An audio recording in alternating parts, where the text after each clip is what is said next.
Circle పోటీ పరీక్షల preparation కోసం మనం డిఫరెంట్ కాన్సెప్ట్లను చూస్తున్నాం. అందులో భాగంగా ఈరోజు మరొక 3 ముఖ్యమైనటువంటి అంశాలను చూడబోతున్నాం.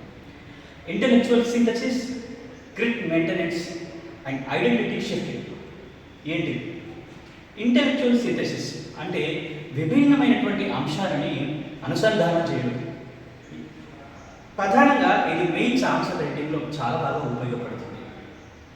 ఒక సమాధానాన్ని రాసేటప్పుడు, ఒక ప్రశ్నకి సమాధానాన్ని మీరు మెయిన్స్ రాసేటప్పుడు, ఒక చరిత్రలో ఒక సంఘటన జరిగినప్పుడు ఆనాటి సంఘటనని నేటి సంఘటనతో జోడించాలి.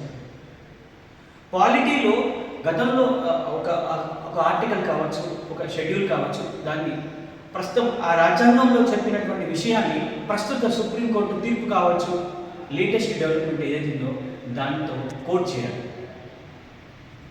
గతంలో జరిగినటువంటి ఒక సామాజిక సంఘటనను ప్రస్తుత ఆర్థిక వ్యవస్థలో ఉన్నటువంటి పరిస్థితులను జోడించి దానికి ఒక సమన్వయం తీసుకొచ్చి ఒక పరిష్కార మార్గాన్ని చూపించగలగాలి.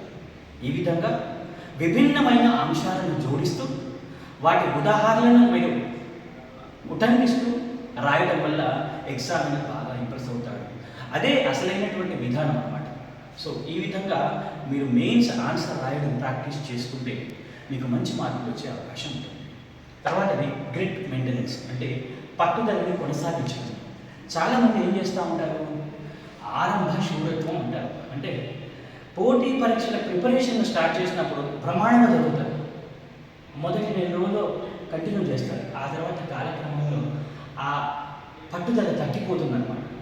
ఇక్కడ దీని యొక్క ఉద్దేశం ఏంటంటే, మీరు మొదలు పెట్టడం ఏ విధంగా అయితే ఎంత ఉత్సాహంతో మొదలు పెట్టారో ఉద్యోగం సాధించే వరకు కూడా అదే విధమైనటువంటి ఉత్సాహాన్ని కొనసాగించాలి. ఆ నోటిఫికేషన్ వచ్చి ఎగ్జామ్ జరిగి రిజల్ట్ రావడానికి సంవత్సరం టైం పట్టవచ్చు, ఇంకా ఎక్కువ కాలమైనా పట్టవచ్చు. అయినప్పటికీ కూడా ఈ పట్టుదలను అదే విధంగా కొనసాగించాలి. కంటిన్యూస్ ఎఫర్ట్స్ పెట్టాలి. మీరు ఉదయం 5 గంటలకు లేవాలి అనుకుంటే ఖచ్చితంగా 5 గంటలకు లేస్తూనే ఉండాలి. నోటిఫికేషన్తో సంబంధం లేదు, దేంతో సంబంధం లేదు. కంటిన్యూస్గా మీ ఎఫర్ట్స్ని కొనసాగించడమే గ్రిట్ మెయింటెనెన్స్. తర్వాతది ఐడెంటిటీ షిఫ్టింగ్ అంటే ఒక విద్యార్థిగా ఆలోచించే కంటే కూడా ఒక అధికారిగా మీరు ఆలోచిస్తే కనుక, ఆ ఆలోచన విధానాన్ని మీ జీవనంలో భాగంగా చేసుకుంటే కనుక మీరు పనిచేసేటటువంటి విధానం, మీరు కష్టపడేటటువంటి విధానం మారుతుంది. అధికారిగా అంటే బాధ్యత వస్తుంది, గౌరవం వస్తుంది, సంఘంలో క్రమశిక్షణ పెరుగుతుంది, డిసిప్లిన్ అలవాటు అవుతుంది, రెస్పాన్సిబిలిటీ పెరుగుతుంది. అప్పుడు ఏం చేయాలి? ఇప్పుడు బాధ్యత ఉంది, రెస్పాన్సిబిలిటీ ఉంది కాబట్టి మీ టైం టేబుల్, మీ షెడ్యూల్ ఏదైతే ఉందో ఖచ్చితంగా పాటించడం అనేటటువంటిది మీకు తెలియకుండానే అలవడుతుంది అనమాట.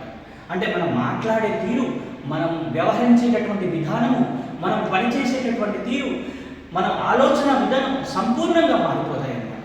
అందుకని ఇది మీ సబ్కాన్షియస్ మైండ్కి మంచి ట్యూనింగ్ని ఇస్తుంది. కాబట్టి మీ ప్రిపరేషన్ కోసం అద్భుతంగా సహకరిస్తుంది అనమాట. ఈ 3 అంశాలను మీరు ఆచరణలో పెట్టండి, అద్భుతాలను సాధించండి. Wish you all the very best.